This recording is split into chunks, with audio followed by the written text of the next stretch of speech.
Universitetin 4-cü kursundan hamı kimi magistratura oxumaq barədə fikirləşirdim.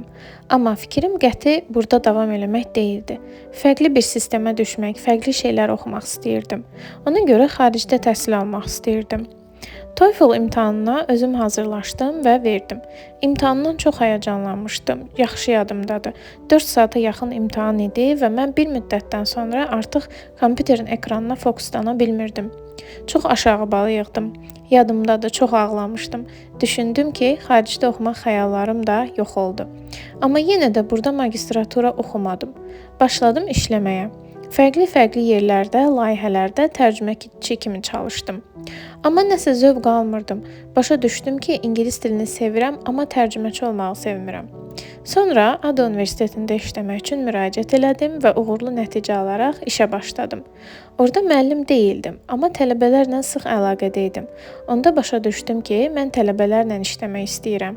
Onlara yardım etmək mənə zövq verirdi. Qərar verdim ki, mən universitetdə müəllim olmaq istəyirəm.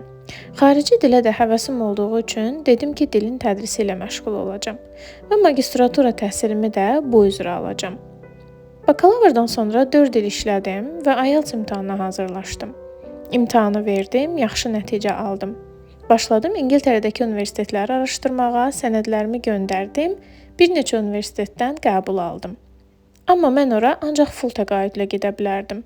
Bir il mənə vaxt verdilər. Bir gün Təhsil Nazirliyinin təqaüd elanını gördüm. Müraciət elədim.